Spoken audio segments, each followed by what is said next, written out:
Paz do Senhor a todos. Todo mundo bem? Aleluia. Glória a Deus. Bom estar com os irmãos. Bom podermos partilhar desse momento de louvor e adoração. Que os senhores possam ser tocados pela palavra de Deus nesta tarde.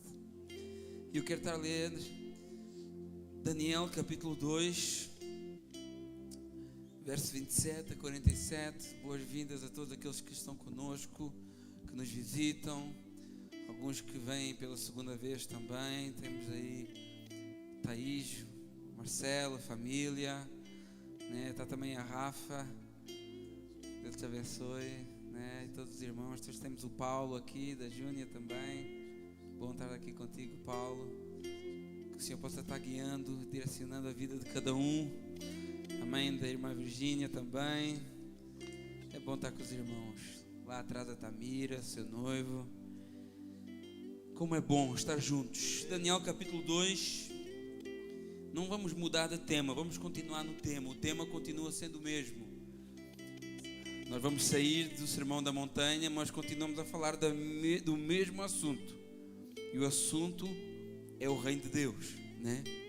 O Sermão da Montanha fala como que esse reino, como deve viver aquele que pertence a esse reino. E Daniel vai nos mostrar que reino é esse. Daniel capítulo 2, verso 27 diz assim: E respondeu Daniel na presença do rei e disse: O mistério que o rei exige, nem encantadores e nem magos e nem astrólogos o podem revelar ao rei, mas há um Deus no céu. Existe um Deus no céu. Existe alguém sentado no trono. Aleluia. Há um Deus no céu o qual revela os mistérios. Glória a Deus. Pois fez saber ao rei Nabucodonosor o que há de ser nos últimos dias. O teu sonho e as visões da tua cabeça quando estavas no teu leito são estas. Então tu, ó rei, no teu leito, surgiram-te pensamentos a respeito do que há de ser depois disto.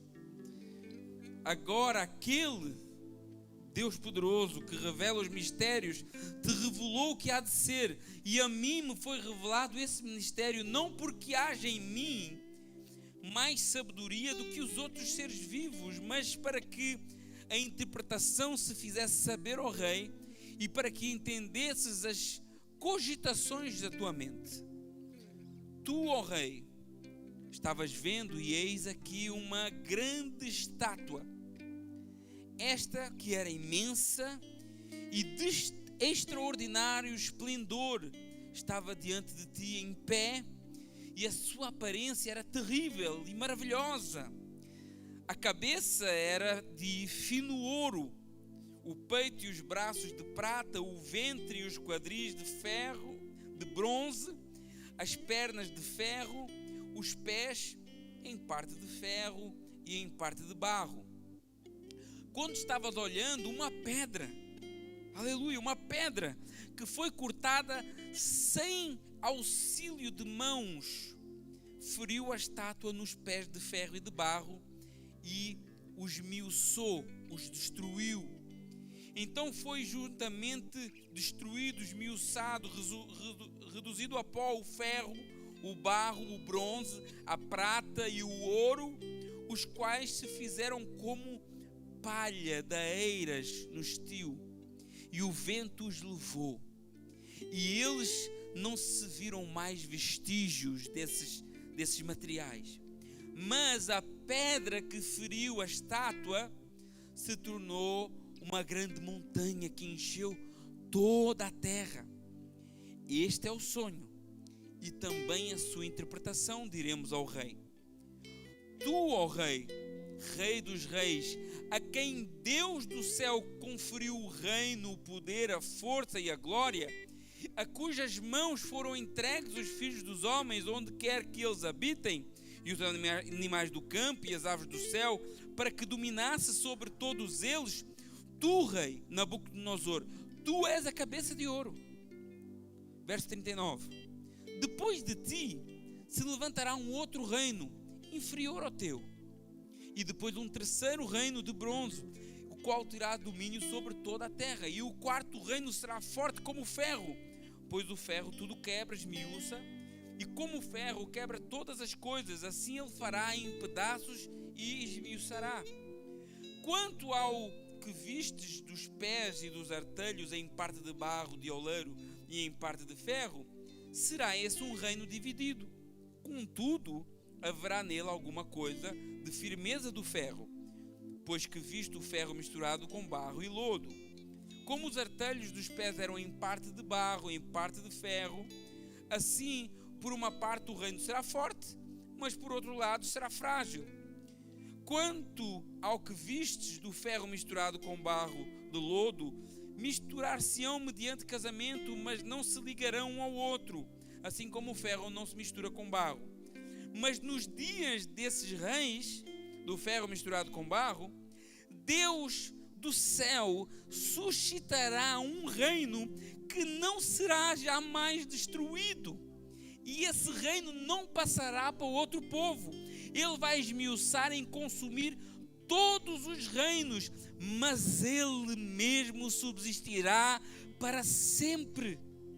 Como vistes que do monte foi cortada uma pedra, sem auxílio de mãos, e ela esmiuçou o ferro, o bronze, o barro, a prata e o ouro, o grande Deus fez saber ao rei o que há de fazer futuramente.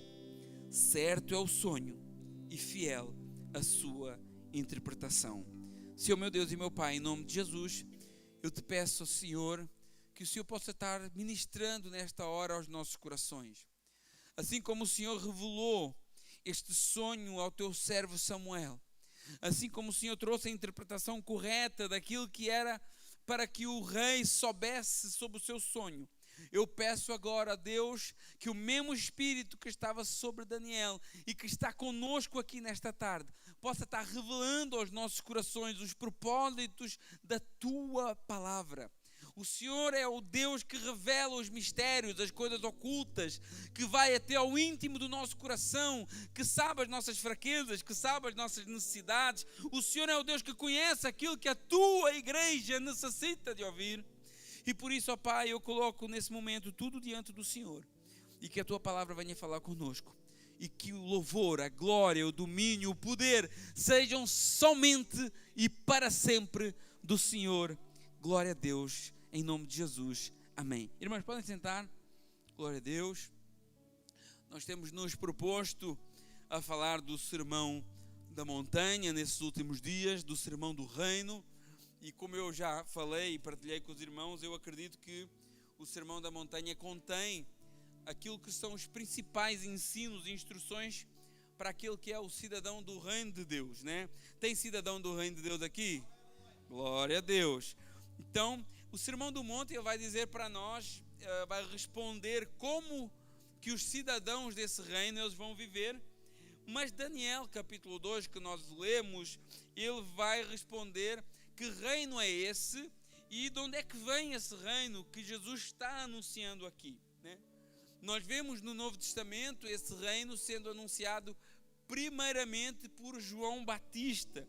Mateus capítulo 3, do verso 1 ao 3, nós podemos ler lá: naqueles dias apareceu João Batista pregando no deserto da Judeia e dizia: arrependei-vos, porque está próximo o reino dos céus, né? Então nós vemos aqui uma chamada logo no início do Novo Testamento sobre esse reino dos céus que estava chegando. Então João Batista ele é o primeiro a anunciar a chegada deste reino, né? E vemos na pregação de João Batista duas coisas muito importantes, né? Primeiro, ele diz que esse reino ele é diferente daquilo que aquele povo estava habituado, e por isso ele diz assim: olha, arrependei-vos, porque se o reino é diferente, ele precisa de uma nova mentalidade, uma nova maneira de viver, e é isso que significa a palavra arrependimento.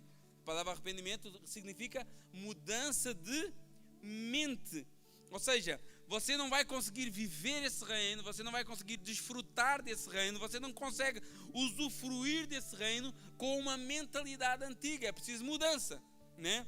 Por isso que o crente, ele é chamado para uma vida de mudança, né? Para não se conformar com esse mundo, mas para ter a mente transformada, né? Para quê? Para poder experimentar a boa, a perfeita e agradável vontade de Deus. Então, nessa pregação de João Batista, nós já entendemos que esse reino que ele está a anunciar, ele é um reino diferente, porque ele é um reino que precisa de uma nova mentalidade, uma nova maneira de viver o reino. Mas nós também vemos que esse reino, ele tem uma sede, ele tem uma corte, ele tem um trono, ele tem um rei. E que esse rei, e que essa sede, e que esse trono não é na terra. Esse reino não pertence a este mundo. Esse reino é dos céus, né? O reino não pertence a essa realidade que nós vivemos. E se ele vem dos céus, ele é um reino mais elevado, né? Um reino superior, um reino que está acima dos nossos reinos que nós estamos habituados.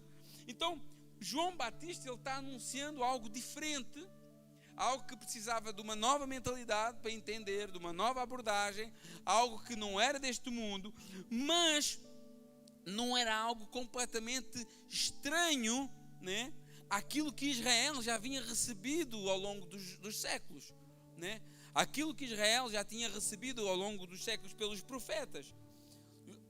O Fernando falou algo interessante, desde Malaquias até Mateus, nós temos um silêncio profético, né? Temos um período ali de aproximadamente 400 anos em que não se levanta nenhum profeta na terra para falar, para instruir o povo.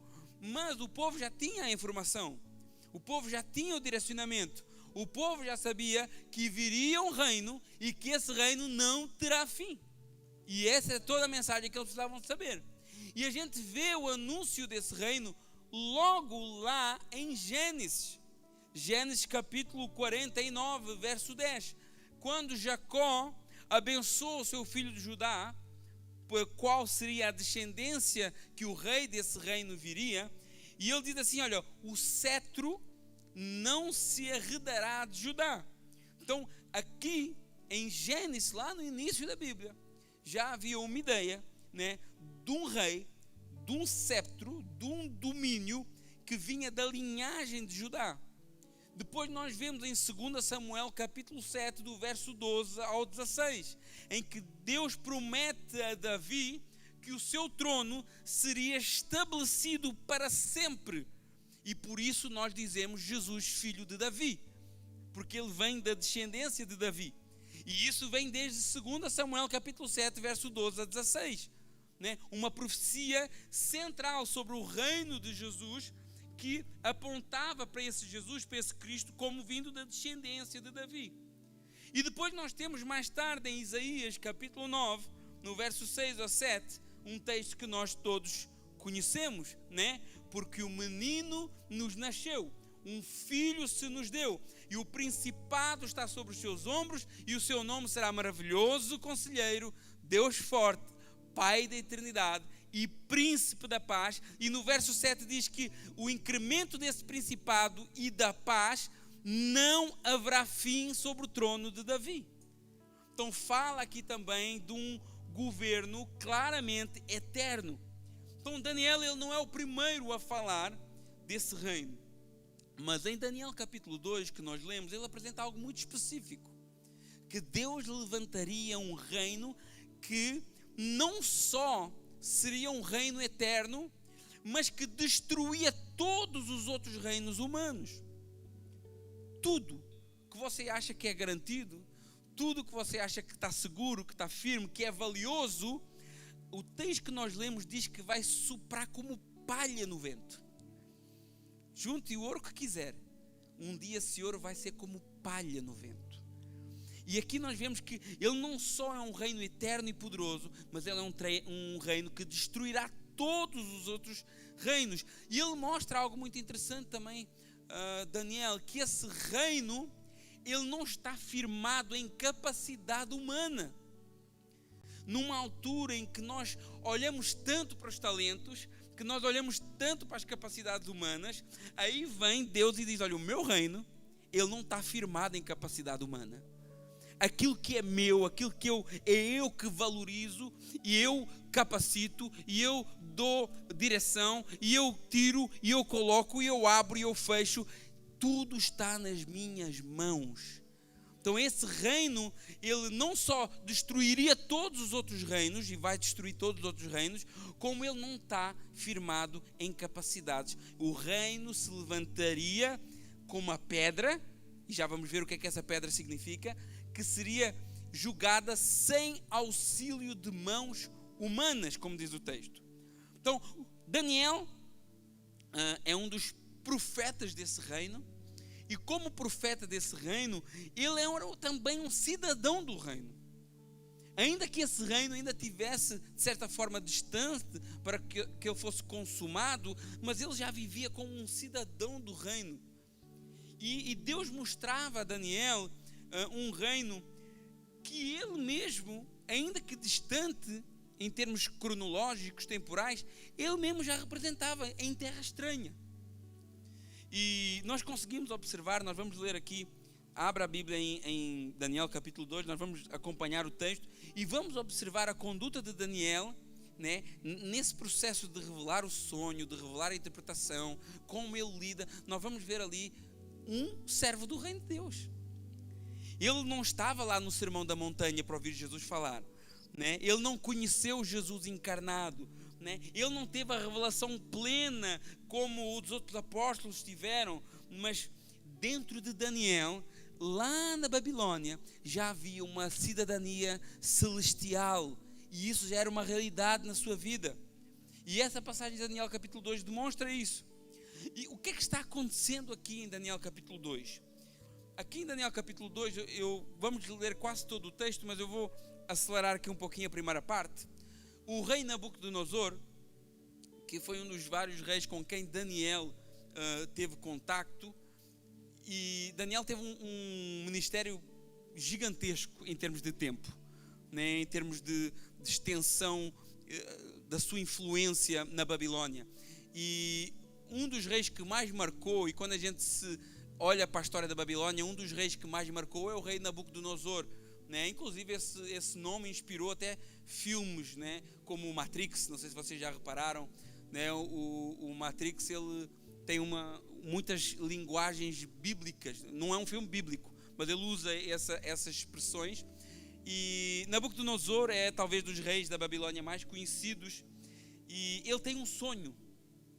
Esse rei tem um sonho e ele não consegue descansar, porque ele entende que esse sonho que ele teve não era um simples sonho de barriga cheia. O que é um sonho de barriga cheia? Hoje muita gente tem sonhos de barriga cheia e depois às vezes acha que porque sonhou e então é de Deus, então Deus está mandando uma mensagem. Sim ou não, pode ser que sim, pode ser que não. Deus fala através de sonhos, mas não é todo o sonho que você tem que Deus está falando contigo, né? É preciso saber discernir isso. Muitos sonhos são sonhos de barriga cheia. A Bíblia diz que da inquietação do dia a dia vêm os sonhos. Então eu, por exemplo, como trabalhava, vou dizer só um parênteses, como eu trabalhava servindo à mesa, eu tinha um pesadelo que me acompanhava toda a minha vida profissional. E qual que era esse pesadelo? Eu chegava na mesa para servir um sumo e não conseguia abrir o pacote do sumo. E os clientes iam chegando e eu não conseguia abrir o pacote do sumo, e ficava ali a noite toda tentando abrir aquele pacote. Então aquilo era um sonho da minha barriga cheia, porque eu vivia aquilo todos os dias, a pressão do cliente, a pressão de servir e dos clientes chegarem e tirar apontamentos. Então existem sonhos que não é que Deus está querendo falar contigo alguma coisa, é um sonho fruto do teu subconsciente que passa por situações durante o dia e que às vezes leva essas situações para o teu dormir. Mas existem sonhos, e existem mesmo sonhos, que é Deus falando contigo. E quando o sonho é Deus que fala contigo, tu ficas como Nabucodonosor, inquieto, ansioso. Você sente a necessidade de entender melhor aquilo. E às vezes você partilha com uma irmã do ciclo de oração, com o seu pastor, com o seu líder, e vamos orar juntos e vamos ver o que é que Deus está querendo falar. Então, Nabucodonosor entendeu que esse sonho era algo que não era normal.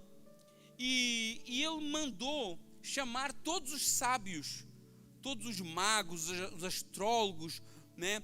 A Babilônia era um lugar pagão, com deuses, com idolatria, com muita astrologia, muitas crentices, né? E ele manda chamar todos aqueles homens para que eles pudessem interpretar o sonho. Mas existe um detalhe aqui que Nabucodonosor faz. Ele não ia dizer qual era o sonho.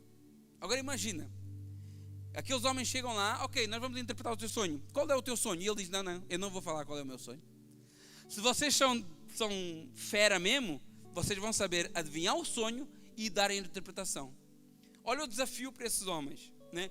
Porque se já é difícil interpretar um sonho, imagina interpretar um sonho que você não sabe, né? E era o que estava acontecendo aqui. Nabucodonosor disse assim, olha, eu não vou contar o sonho, porque se eu contar o sonho, vocês vão se reunir, vão combinar uma interpretação e vão me enganar, e eu não quero ser enganado. Então, se vocês são de Deus, ou se vocês são movidos por algo superior, então vocês vão interpretar, vocês vão saber, esse Deus ou essa entidade que está sobre a vossa vida vai vos revelar. Essa foi a ideia de Nabucodonosor. E os sábios ficaram pasmados, porque nunca tinha acontecido isso. Porque assim, não é um negócio assim, olha, se tu não conseguires interpretar o sonho, eu vou ficar triste, mas tu vais embora. Não, a ordem era assim, ou vocês interpretam dentro das minhas condições, ou então acabou para vocês. Olha a pressão na vida desses homens. E os sábios responderam, vamos começar lá no verso 10, Daniel capítulo 2, verso 10. E os sábios responderam os caldeus na presença do rei e disseram, não há mortal sobre a terra que possa revelar o que o rei está exigindo. Pois nunca jamais houve um rei, por grande e poderoso que tivesse sido, que exigisse semelhante coisa de algum mago, encantador ou caldeu. A coisa que o rei exige é difícil e não há ninguém que possa revelar diante do rei, senão os deuses que não moram com os homens. Então, essa foi a resposta dos magos. Os magos, os encantadores, aqueles feiticeiros, sábios, ficaram desesperados, obviamente. Eles nunca conseguiriam passar no teste do rei, né? E então sai o decreto. Vocês não conseguem? Vocês dizem que falam com entidades, vocês dizem que conhecem o futuro, vocês dizem... a gente vê isso toda hora, né? Não tem muita gente aí que diz que prevê o futuro. Só o número da lotaria ninguém adivinha, né? Para ficar rico.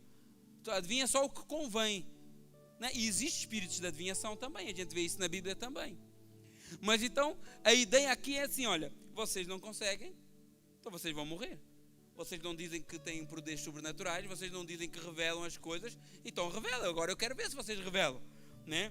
Então saiu o decreto em que todos os sábios teriam que ser mortos, né? E isso incluía quem? Daniel e os seus amigos, que moravam na Babilônia e que estavam nesse grupo dos sábios, né? E a Bíblia aqui apresenta-os como Ananias, Misael e Azarias, mas a maior parte de nós conhece como Sadraque, Mesaque e Abednego. Mas o nome que é apresentado aqui, Misael e Azarias, eram os nomes hebraicos dele, que depois, quando eles vêm para a Babilônia, o rei da Babilônia muda o nome deles para Sadraque, Mesaque e Abednego, que eram nomes de deuses da Babilônia. Então, quando o responsável da execução chegou para matar Daniel e seus amigos, Daniel pergunta, imagina, vocês estão na vossa casa e chega alguém, eu vou te matar. E Daniel pergunta, não, o que é que se passa aqui?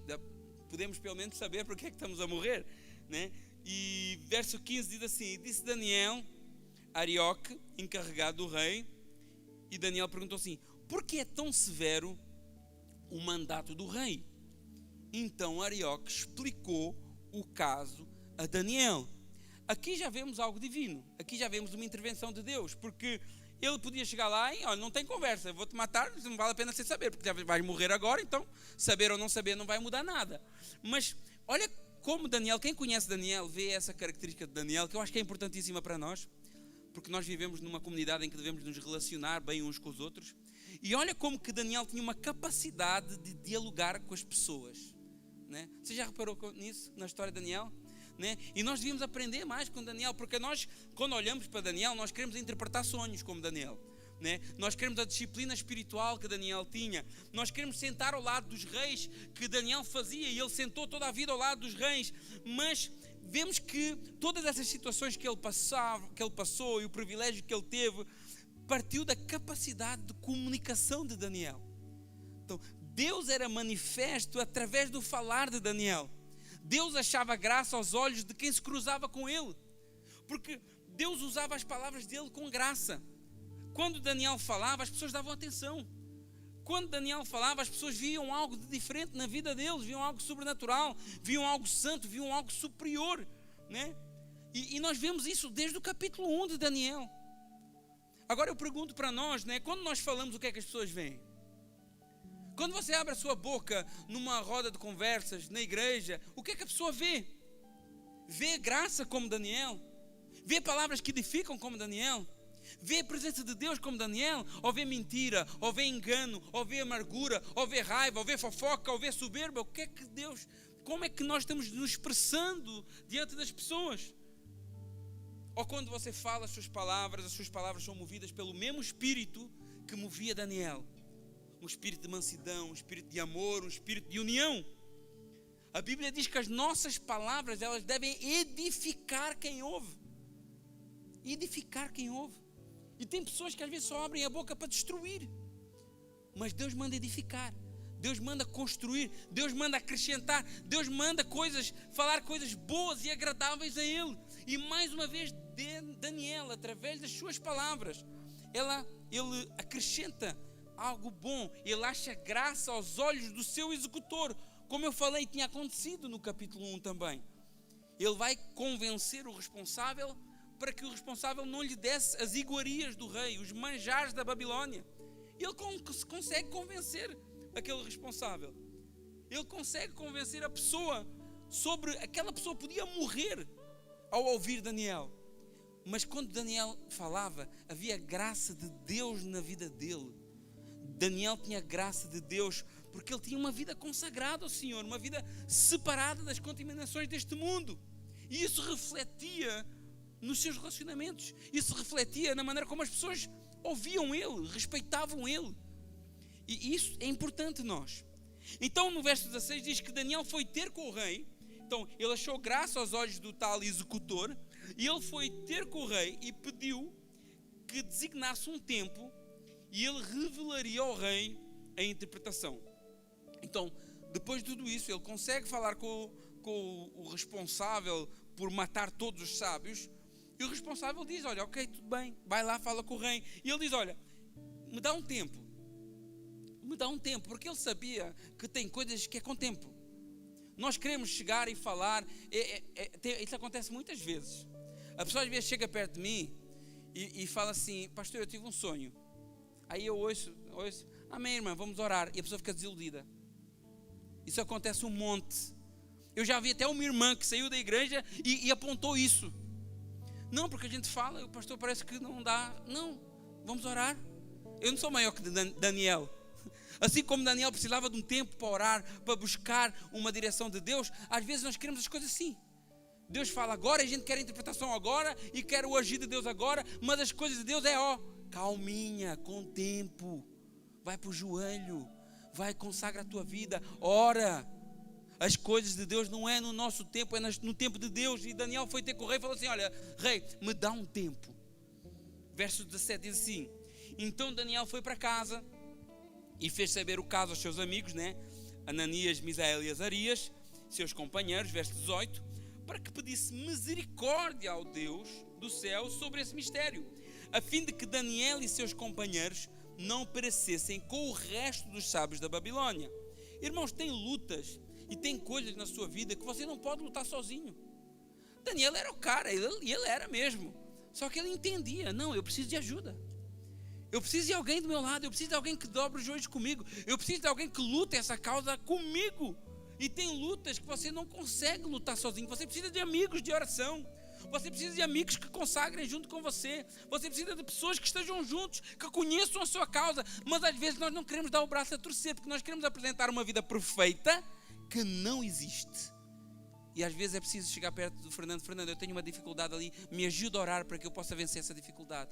Eu tenho um pecado que eu estou lutando, eu não consigo, me ajuda. Mas nós queremos fingir e bancar de santos e achar que somos autónomos. Não existe vida autónoma no cristianismo.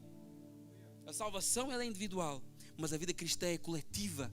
É dar a mão, é dar o braço, olha, vem aqui, eu te apoio, tu me apoias e vamos continuar caminhando. E Daniel chega aqui e fala assim, não, eu vou precisar de um tempo. E ele chamou os seus amigos, né? E existem causas que assim a gente tem que estar unido, a igreja tem que estar unida, né? O que estava em causa aqui não era só a vida desses amigos, não era só aquele grupo ali. O que estava em causa aqui era a revelação da palavra de Deus. O que estava em causa aqui era Deus poder revelar ao mundo o seu propósito, e depois também a vida de um monte de pessoas. E nós sabemos que, pastor, mas espera aí, Jesus, a gente falou aqui há uns cultos atrás que Jesus falou orar no quarto, é uma coisa secreta entre mim e Deus. Sim, é verdade, existem momentos de intimidade, né? Um direcionamento pessoal, né? Uma revelação da vontade de Deus para a tua vida ou para pessoas específicas. Existe esse momento, mas também é necessário essa oração da coletividade. Existem causas que a igreja tem que se unir. Existem situações onde a oração tem que sair do quarto e vir para a sala, para o público, né? E nós vemos isso em várias ocasiões da palavra de Deus. Nós vemos isso em Esther, que diante da possibilidade do extermínio de todo o povo judeu, o que é que ele diz? O que é que ela faz? Vamos todos orar, todo o povo vai orar, todo o povo vai consagrar. Nós vemos isso com a igreja. Pedro preso, Atos capítulo 12, a igreja está junto orando. E nós vemos isso aqui com Daniel e seus amigos, os servos de Deus que estavam em risco de morte. E eles se unem em oração para que Deus pudesse dar o livramento e para que Deus revelasse qual era o sonho. Dois desafios: qual que é o sonho e o que é que esse sonho significa. E eles oraram, e repare bem o que é que eles pediam em oração. Verso 18, 19.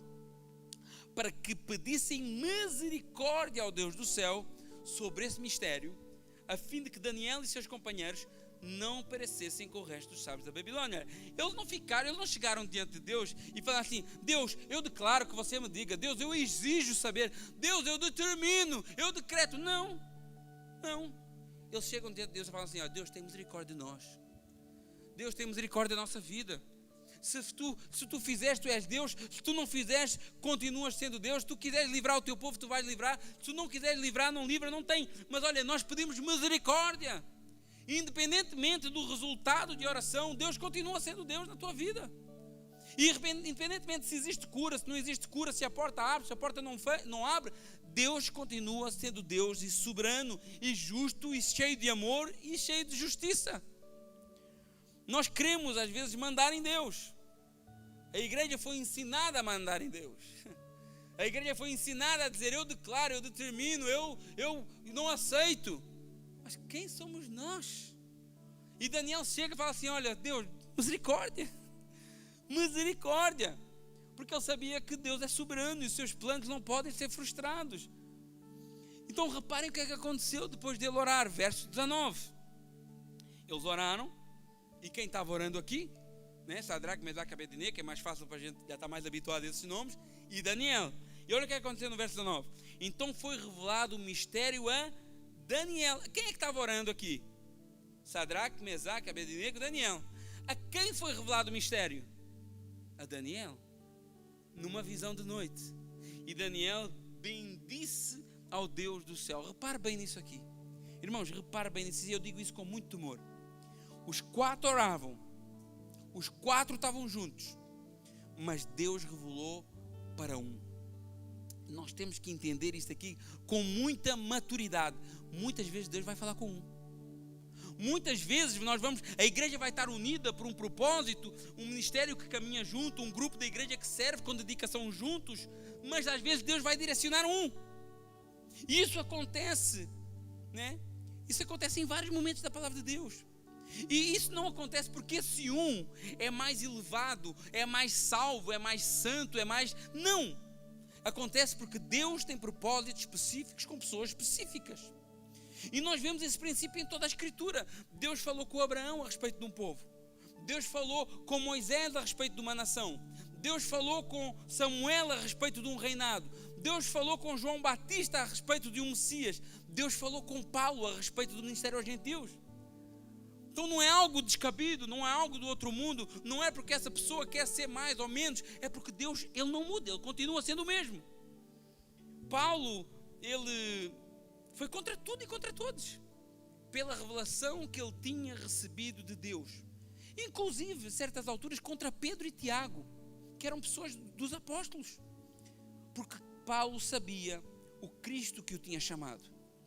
A certa altura, na segunda viagem missionária de Paulo, Paulo estava com Silas, Paulo estava com Timóteo, talvez Lucas também aqui, e Paulo tem uma visão de noite, e nessa visão se apresentava um varão da Macedónia dizendo: olha, vem à Macedónia e ajuda-nos. E eu imagino Paulo acordando de manhã e falando para Timóteo: Lucas, olha, nós não vamos mais para Betínia, nós não vamos mais para o norte da Ásia Menor, não, nós agora vamos para a Macedónia. Aí eles pensam assim: mas como assim? Não, Deus falou comigo. Ah, mas não falou comigo, então eu não vou. Não. As pessoas entendiam que a liderança estava com Paulo, e que se Deus falou com Paulo, Deus estava direcionando Paulo, e eles foram com Paulo, eles cruzaram, bloquearam o plano. Olha, nós tínhamos um plano, Deus teve outro plano, e nós vamos seguir. E nós vemos como isso é importante. Os 4 oraram, mas a revelação veio a Daniel, e eles colocaram a vida. Pensa assim, estão os 4 orando, e Daniel disse assim: eu tive a visão, o Senhor me falou o que é. E agora os 3 estão pensando assim: ó Daniel, tu tens a certeza? Porque se esse negócio não corre bem, mas não, eles estavam juntos, eles estavam unidos, eles estavam se fortalecendo em oração, eles confiavam na sua liderança, né? E a igreja tem que ter maturidade para entender isso. Por vezes Deus vai direcionar através de um líder, seja o líder de louvor. Às vezes chega aqui e todo mundo quer tocar num tom, e ele chega e quer tocar no outro, e o povo fica bravo, e o povo fica chateado. Mas não, ele é líder, ele está na posição que Deus vai direcionar ele. Não é nenhum recado, porque eu não sei nem se existe esse problema no grupo de louvor, né? Mas tem a questão, qualquer ministério é assim, o diaconato. Então nós vemos que a certa altura, às vezes Deus pode falar com um para direcionar uma cambada de gente, desculpem a expressão, assim bem portuguesa, né? E nós vemos isso no ministério de Paulo, nós vemos isso em várias situações. Mas, passando para o verso 24, e ele recebeu aquela visão, ele recebeu a interpretação, e Daniel, verso 24, foi ter com Arioque, o tal responsável por matar todo mundo, ao qual o rei tinha constituído para exterminar os sábios da Babilônia, e entrou e lhe disse: não mates os sábios da Babilônia. Isto foi a primeira palavra de Daniel, né? Daniel não chega lá falando assim: eu já sei, Daniel sou o cara, Deus falou comigo. Não, ele chega e falou assim: olha, não mates ninguém, não mates os sábios, né? Introduz-me na presença do rei, ele falando para Arioque, e revelarei ao rei a interpretação. Repare que Daniel não quer a bênção só para ele, né? Daniel não está preocupado em salvar somente a sua vida. Daniel não está olhando apenas para o seu bem-estar e dos seus amigos. Daniel intercede por todos os sábios indiscriminadamente. Ele não sai escolhendo os seus preferidos, né? Porque a gente tem preferidos, né? Não, vamos salvar, quem é que a gente vai salvar? Quem é que está do nosso lado? Quem é que apoia as nossas ideias? Quem é que vota em nós? Então vamos salvar só quem vota em nós. Não, ele sai em defesa de todos os homens, bons ou maus, né? Porque a gente vê lá na frente que alguns homens desses eram contra Daniel. Inclusive ele vai parar a cova dos leões por homens que tinham inveja de Daniel. E ele chega e fala assim: não mata ninguém, vamos salvar todo mundo, né? Imagina, né, o poder que ele tinha nas mãos. O que é que nós faríamos com esse poder? Talvez faríamos uma seleção da nossa panelinha, né? E vamos juntar aqui, só nós é que somos bons, e o resto não presta, pode ir embora, pode ser morto, né? Mas quem é de Deus entende que Deus deseja que todo mundo se salve. Deus deseja que todo mundo chegue ao conhecimento da verdade. Às vezes tem pessoas que estão ruins, às vezes tem pessoas que sei lá, fazem coisas más conosco. Aí você pensa assim: não, Deus ama mais a mim do que ele. Não, Deus ama ele também. Deus quer que ele se arrependa também. Deus quer que ele se converta também, né? O crente que é crente quer o bem de todo mundo. E Daniel mostrava isso aqui. Não é o que aprendemos lá no Sermão da Montanha? Falar bem de quem só fala bem de vocês é fácil. Orar por quem ora por vocês é fácil. Isso até os pagãos fazem. Agora eu quero ver amar inimigos. agora eu quero ver fazer bem para aqueles que fazem mal. Aí Daniel mostra aqui essa conduta do reino. E verso 25, então Arioque, o tal soldado, depressa introduziu Daniel na presença do rei e lhe disse: olha, achei dentre os filhos cativos de Judá, o qual revelará ao rei a interpretação. Repare bem como é que Arioque se refere a Daniel, né? Como um dos filhos dos cativos de Judá. E isso é tão maravilhoso para nós, porque, irmãos, você pode viajar o mundo inteiro, você pode mudar de casa 50 vezes, você pode ir para o outro lado do mundo, mas você nunca pode perder a sua identidade como filho, servo de Deus. Nunca. Aqui nessa altura, Daniel deveria estar já cerca de 3 anos na Babilônia, como exilado, mas ele continuava sendo conhecido como um dos filhos de Judá. Mas ainda que esses 3 anos possa parecer pouco para si, lá em Daniel capítulo 6, ele já estava com 65 anos de Babilônia. A gente vê os desenhos animados e acha que Daniel foi lançado numa cova, um jovem. Mas Daniel foi lançado na cova dos leões com cerca de 80 anos de idade, né? Às vezes você não tem consciência, que a gente vê os filmes e os bonecos das crianças e acha que é. Agora imagina, ele já estava há 65 anos na Babilônia, mas olha, quando vão buscá-lo para ir para a cova dos leões, olha como é que vão buscá-lo. Daniel 6, verso 13 diz, olha, e responderam e disseram ao rei, esse Daniel, que é dos exilados de Judá, não faz caso de ti. Olha bem, 65 anos depois. Irmãos, se você faz parte do povo de Deus, o tempo, as distâncias, as circunstâncias não podem apagar essa realidade. Você pode viajar, você pode ficar anos em terras estrangeiras, você pode até se adaptar à cultura onde você está, mas a cultura do reino de Deus nunca pode ser diluída por outras culturas. Hoje vemos pessoas que saem dos seus países, deixam suas igrejas onde conheceram o Evangelho, mudam de pastores, mudam de liderança e começam-se a esquecer do verdadeiro reino a que fazem parte. Porque estão firmados em fundamentos muito falhos, muito passageiros. Mas quem é cidadão do reino, dessa rocha, está firme independentemente das circunstâncias. A cultura do reino não pode ser apagada pelas circunstâncias. Você pode estar na Babilônia, você pode estar na França, você pode estar no Brasil, você pode estar em Portugal, né? Mas todo mundo vai saber que você pertence a um reino que não é deste mundo.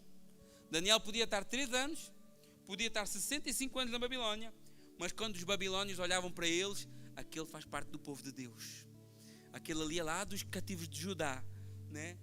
E nós, como é que é a nossa vida, hein? Como é que, quando as pessoas olham para nós, veem o quê? Veem só, para mim, veem só um português, né? Quando olham para si, veem só um brasileiro. É só isso que conseguem ver em nós? Só conseguem identificar a nossa pátria de nascença física ou conseguem identificar a nossa pátria espiritual? Como é que é? Filipenses capítulo 3, verso 20, e Paulo fala isso aos filipenses porque a cidade de Filipe era uma colónia romana, então quem nascia na cidade de Filipe tinha muito orgulho porque era um cidadão romano e eles se orgulhavam muito da sua cidadania, né? E Paulo diz assim no capítulo 3, verso 20, olha, pois a nossa pátria está nos céus, de onde também aguardamos o Salvador, o Senhor Jesus Cristo. Onde é que é a sua verdadeira pátria? Porque todo mundo coloca, né? A camisa do clube, do time, do país, a bandeira. Tá certo? Ótimo. Não estou criticando. Eu poria também. Eu porque não tenho uma bandeira de Portugal. Senão, se calhar, colocaria também na janela. Mas onde é que é verdadeiramente a sua pátria? O que é que você verdadeiramente quer mostrar para este mundo? Que você pertence a um país que vai ser destruído, esmiuçado, seus governantes e tudo o que dá nele? Ou você pertence a uma pátria superior, inabalável e eterna? Qual é a pátria que você quer transmitir? No verso 26, então Daniel entrou na presença do rei, né? E respondeu o rei e disse a Daniel, cujo nome era Beltesazar, né? Porque assim como Sadraque, Mesaque e Abednego tinham nomes babilônicos, Daniel também tinha, que era Beltesazar. Podes tu fazer-me saber o que eu vi no sonho e a sua interpretação? Esta é a pergunta de Nabucodonosor a Daniel. Você vai conseguir falar aquilo que eu quero saber? Você vai conseguir saber qual foi o sonho e qual a sua interpretação? Isso era o momento de glória de Daniel aqui. O momento perfeito para Daniel se autopromover, o seu momento de glória. De todos os magos, de todos os feiticeiros, de todos os sábios da Babilônia, o único capaz de responder às exigências do rei. Era o tempo perfeito para ganhar fama, era o tempo perfeito para ganhar estatuto, seguidores, influência. E olha bem o que é que Daniel faz no verso 27 e 28. Depois dessa pergunta de Nabucodonosor, ele diz assim, olha, respondeu Daniel na presença do rei e disse, o mistério que o rei exige, nem encantadores e nem magos e nem astrólogos podem revelar ao rei. Verso 28. Mas há um Deus no céu que revela os mistérios. Repare bem que Daniel sabe que dele mesmo não tem nada. Ele reconhece que tudo o que ele tem não provém dele, era-lhe dado por Deus. Irmãos, como faz falta isso do nosso meio, né? Porque isto é uma questão de fé e temor. Porque nós devemos ter plena consciência que nós, de nós mesmos, não temos nada a acrescentar. É Deus quem faz a obra, é Deus quem convence do pecado, é Deus que chama ao arrependimento. E nós às vezes canalizamos a nossa expectativa para o homem, para a igreja, para o trabalho missionário. Tudo isso é importante, mas se o Espírito Santo não for na frente, se Deus não está conosco, nada disso, tudo isso é supérfluo. Tudo isso depende de uma ação sobrenatural de Deus sobre a vida de homens e de vida de mulheres. Filipenses capítulo 2, verso 13. Porque é Deus quem efetua em vós tanto o querer como o realizar, segundo a sua boa vontade. Romanos 8, 28. Sabemos que todas as coisas cooperam para o bem daqueles que amam a Deus, que são chamados segundo o seu propósito. A vontade é de Deus, o propósito é de Deus. E Daniel entendeu isso. E no verso 30 ele vai dizer assim, olha, e a mim me foi revelado esse mistério. Ele disse assim, olha, os magos não conseguem falar, os sábios não conseguem falar, mas há um Deus que consegue. E ele no verso 30 vai dizer, a mim me foi revelado esse mistério, não porque haja em mim mais sabedoria, não porque eu seja melhor que os outros, não que eu seja superior aos outros videntes, mas para que a interpretação se fizesse saber ao rei. Então é como se Daniel estivesse dizendo, olha, Deus me usou, mas a glória está nele, porque o propósito e a vontade foram dele.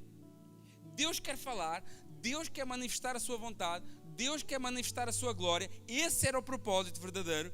Agora, para que esse propósito fosse revelado, Deus usa homens. E naquele momento Deus estava usando 2 homens. Deus não estava usando só Daniel, Deus estava usando Nabucodonosor e Deus estava usando Daniel. Deus usa Daniel como um servo fiel, consagrado, temente a Deus, e Deus usa Nabucodonosor, um rei pagão, idólatra, arrogante. E isso acontecia para que ninguém recebesse glória senão o próprio Deus. Porque Deus usa e governa não só sobre pessoas fiéis e tementes a Deus, Ele governa e usa até pessoas ímpias, idólatras, que não querem Deus. Daniel estava a ser um instrumento pela fidelidade de Deus, e Nabucodonosor era um instrumento, né, pela soberania de Deus. Um servia a Deus consciente e outro servia a Deus de uma forma inconsciente, mas acima dos dois estava o Senhor conduzindo todas as coisas para revelar a vontade do seu reino, dentro de um propósito superior aos dois. E Daniel começa então contando o sonho do rei, e diz lá no verso 31 até ao 33, vamos ler. Tu, rei, estavas vendo, e eis que uma grande estátua estava, e que era imensa e de extraordinário esplendor, e ela estava de pé diante de ti, e a sua aparência era terrível. Verso 32. A cabeça era de ouro fino, o peito e os braços de prata, o ventre e os quadris de bronze, as pernas de ferro e os pés em parte de ferro, em parte de barro. Então, o sonho do rei era essa grande estátua, né? Uma estátua dividida em 5 partes, cada uma dessas partes com materiais diferentes. E vemos até que existe uma certa decadência na qualidade desses materiais. Ela começa com ouro, prata, bronze, ferro e ferro misturado com barro, né? Mas o sonho não ficou por aí. Verso 34. Quando olhavas, ou seja, quando Nabucodonosor olhava para a estátua, uma pedra foi cortada sem auxílio de mãos. Feriu a estátua nos pés de ferro e de barro e esmiuçou. E então, juntamente, esmiuçando o ferro e o barro e o bronze, a prata e o ouro, os quais se fizeram como palha nas eiras do estio, e o vento as levou, e deles não se viu mais vestígios. Mas a pedra que feriu a estátua se tornou uma grande montanha, encheu toda a terra. Este é o sonho e a sua interpretação, vamos dizer ao rei. Então, nós temos aqui uma estátua gloriosa, e temos uma pedra, esse é o sonho, que foi cortado sem auxílio de mãos humanas, não foi algo humano, foi algo divino, que destruiu a estátua na base, nos pés. Essa pedra não só destruiu essa estátua, ela foi crescendo depois de destruir a estátua, e se tornou uma montanha e encheu toda a terra. Então, o primeiro desafio de Daniel já estava. Qual que era o primeiro desafio? Dizer qual o sonho. Faltava agora o segundo desafio. O que é que esse sonho significa? E ele vai começar agora a dizer o que é que o sonho significa. Verso 37. E ele começa falando assim: Tu, ó rei, rei dos reis, a quem Deus, repara bem nisso aqui, a quem Deus do céu conferiu reino, poder, força e glória, cujas mãos foram entregues dos filhos dos homens, onde quer que eles habitam, os animais do campo, as aves do céu, para que dominasse sobre todos eles. E ele diz: olha, tu és esse rei grande, mas tu és esse rei grande porque Deus assim quis, e tu és a cabeça de ouro, né? Repare que Daniel deixa bem claro aqui que toda a glória de Nabucodonosor era dada por Deus. Daniel, ele elogia Nabucodonosor, mas ele elogia de uma maneira para deixar bem claro para ele que se não fosse Deus, ele não era nada. Porque não existe, meus irmãos, reino, liderança, governo neste mundo que não seja dado por Deus. Por muito que nós não consigamos entender isso, por muito que a gente às vezes não consiga entender, mas como que Deus coloca essa pessoa no governo? Tem um propósito, e Deus é soberano, né? Então, Daniel faz questão primeiro de mostrar que Nabucodonosor não era grande por si mesmo. Ele só tinha reino. Ele tinha força, poder, mas a glória que ele tinha era Deus que lhe dava. E serve para nós também. Não se esqueça, meu irmão e minha irmã, que o lugar onde você está foi Deus que te colocou. E se Deus te colocou lá, Deus tem um propósito glorioso com essa posição que Ele te deu. Não se esqueça disso, que tudo que você tem, tudo que você é, você faz e é porque Deus assim quis. A posição que você ocupa, a força que você tem, as portas que se abriram na sua vida, os recursos que chegaram à sua mão, a sua família, o seu ministério, o seu dom, a sua saúde, o seu trabalho, você só tem isso porque Deus te permitiu. Tudo é graças a Deus. E Nabucodonosor, a certa altura, até se esqueceu disso. Vocês que conhecem o livro de Daniel, em Daniel capítulo 2, ele ouviu, agora aqui no texto que nós lemos, que Deus lhe havia dado o reino, que Deus lhe havia dado glória, que Deus lhe havia dado força. Mas em Daniel capítulo 4, ele se esqueceu disso. Aí ele chega lá no palácio e diz assim: grande é essa minha Babilônia. Daniel 4:30. Grande é esse meu reino, que eu edifiquei esse reino, o meu grandioso poder, a minha majestade. Você lembra-se o que é que acontece depois dele falar isso? Deus coloca ele para comer capim, como um animal.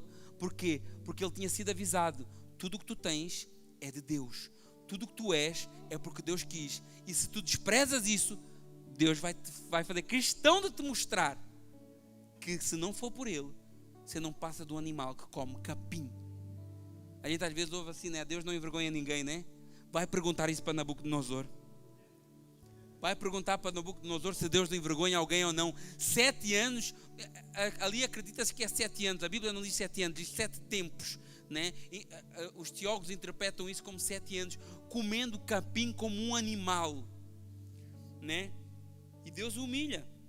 Aquele que estava acima de todos os homens agora é colocado abaixo de todos os homens. Aquele que se gloriava do palácio agora é lançado lá no campo. aquele que se via como o Senhor da Babilônia, agora tem que aprender que o Deus Altíssimo domina sobre todos os homens, né? Porque Deus, ele sabe levantar, mas Deus também sabe abater. E Deus coloca Nabucodonosor para comer capim, né? E Daniel fez questão de lembrar isso ao rei. Olha, tu és a cabeça de ouro. Realmente o teu reino nunca houve igual. Nunca houve um rei, nunca houve um reino como o teu. Mas só é grande porque Deus te abençoou, né? E Daniel faz questão de lembrar então isso, que essa cabeça de ouro da estátua era o próprio rei Nabucodonosor. Então, no verso 39, ele vai continuar com a interpretação. Depois de ti, ou seja, a cabeça era um reino, que era o reino de Nabucodonosor. Verso 39. Depois de ti se levantará outro reino, que é inferior ao teu. E depois um terceiro reino de bronze, o qual terá domínio sobre toda a terra. E depois um quarto reino será forte como o ferro. Depois o ferro, que tudo quebra, esmiuça, como o ferro quebrará todas as coisas, e assim ele fará em pedaços, esmiuçará. Quanto ao que vistes dos pés e dos artelhos, que eram parte de barro e parte de ferro, esse será um reino dividido.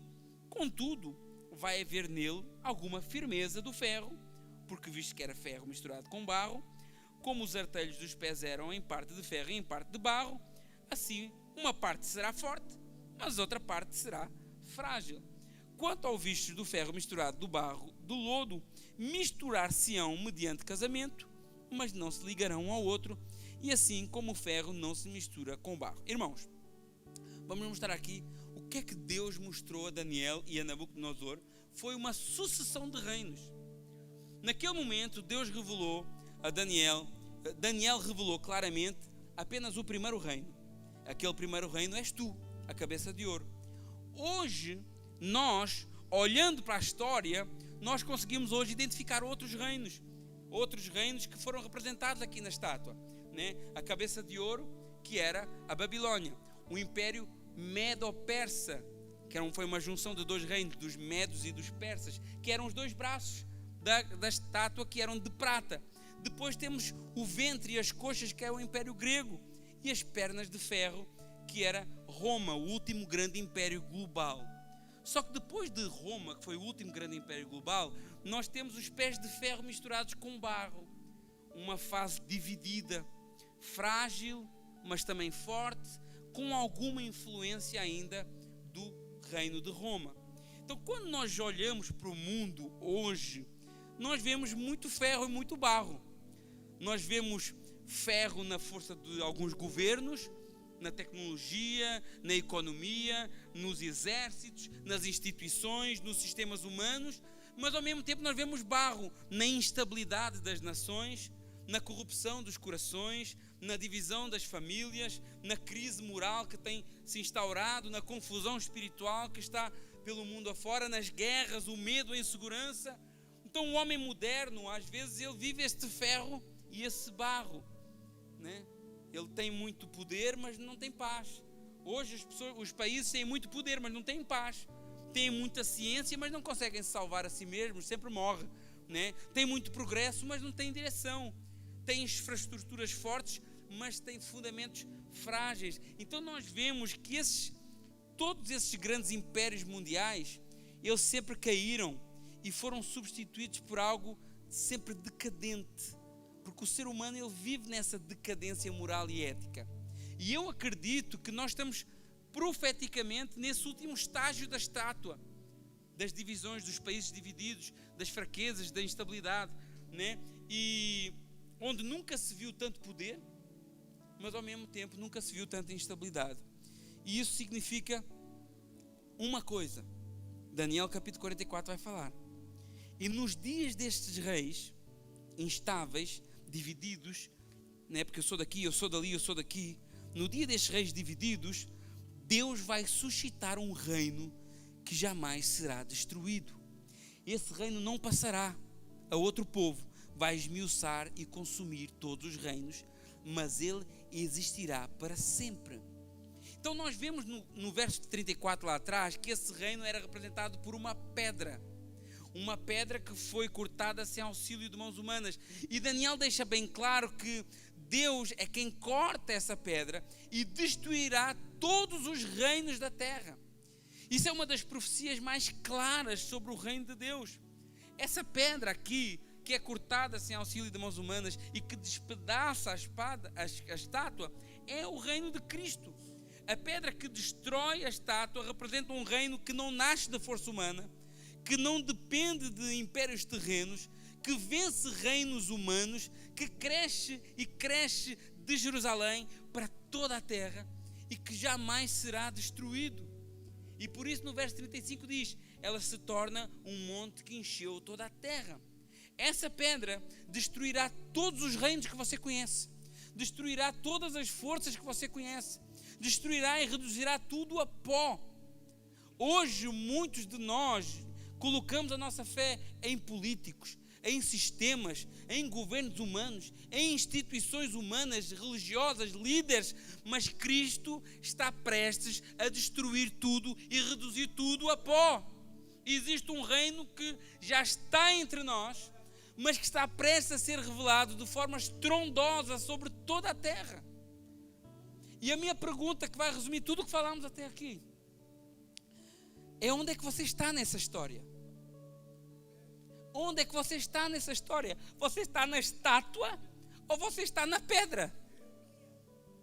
Olhe para a sua vida, para as suas prioridades, para aquilo que te move e veja: eu estou na estátua, no ouro, no bronze, no ferro, nesses materiais valiosos, ou eu estou na pedra, que vai esmiuçar tudo, que vai reduzir tudo a pó? Eu quero estar na pedra. Eu quero estar em Cristo Jesus, porque tudo o resto vai passar. Verso 45, estamos quase terminando.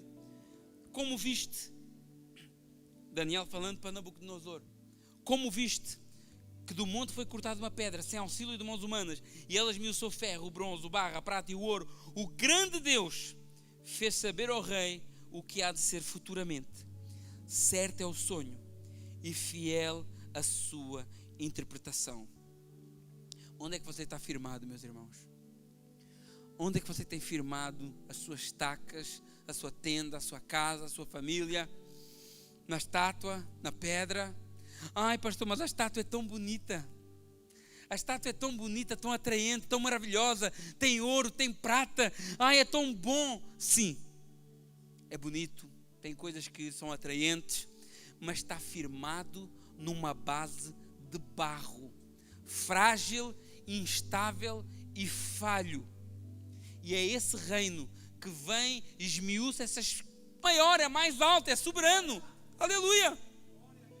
E João Batista começa pregando isso, e Jesus continua, Mateus 4,17, Jesus agora: arrependei-vos, porque é chegado o reino dos céus. Irmão, Jesus está voltando. Eu não digo isso para ter medinho, não. Você quer acreditar, acredita. Não quer acreditar, olha, eu fico com pena. Mas uma coisa eu sei: Jesus está voltando. A pedra está chegando para esmiuçar a estátua. E se você está na estátua, você vai passar como o vento. E essa pedra, que começa com uma coisa pequenina, mas um dia todo o joelho se dobrará e toda a língua confessará que Jesus é Senhor, para a glória de Deus Pai. Jesus está voltando. Esse reino está prestes a ser apresentado de forma plena e dominante. E não é por qualquer caminho que você vai conseguir entrar nesse reino. Só tem um caminho: Jesus Cristo é o caminho. Glória a Deus. Para terminar, vamos ficar de pé. 2 Pedro capítulo 3, verso 10. Coloca aí, Davi, por favor. 2 Pedro capítulo 3, verso 10. Glória a Deus.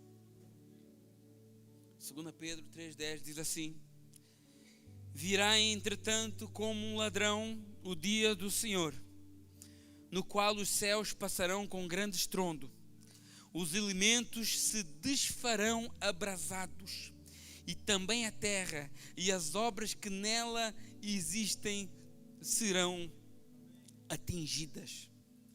Até os céus, até a terra passará com grande estrondo. Tudo aquilo que você considera sólido, tudo aquilo que você considera firme, tudo aquilo que você considera permanente, tudo aquilo que você considera inabalável, um dia vai passar. Mas o reino de Deus não passará, não será destruído, não será abalado. E no mesmo texto de 2 Pedro, no verso 13, diz assim: nós, porém, segundo a sua promessa, esperamos novo céu e nova terra, nos quais habita justiça. Irmãos, se até os céus e a terra passarão, não coloque a sua esperança, não coloque as suas fichas, as suas apostas, os seus planos, os seus projetos naquilo que é passageiro. Coloque tudo o que você tem, toda a sua vida, num reino que jamais será destruído. Amém? Glória a Deus. Vamos louvar o Senhor, que essa palavra possa falar ao coração de cada um de vós.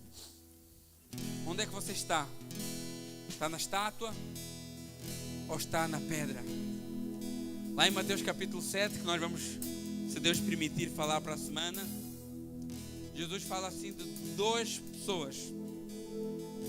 Uns que ouviram a palavra de Deus e não tomaram atenção e não viveram essa palavra. E Jesus vai dizer que aqueles que desprezam a palavra de Deus são semelhantes ao homem que construiu a sua casa na areia. Que vem os ventos, que vem a água, que vem a tempestade, e essa casa é destruída. E grande é essa queda dessa casa.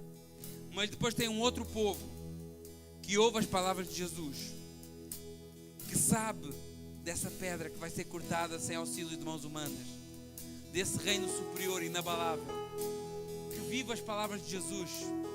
E ele diz: olha, esses que ouvem as minhas palavras e as praticam são como um homem prudente que edificam a sua casa sobre a rocha. E pode vir ventos e vai vir ventos, pode vir tempestades e vão vir tempestades. Os mesmos males que vêm para a casa que está na areia vai vir para a casa que está na rocha. Só que a casa da areia vai ser destruída e a casa na rocha vai se manter de pé. Aleluia. Os reinos se abalam, os reinos se abalam, mas o reino do Senhor é inabalável. Aleluia. Vamos louvar. Glória a Deus.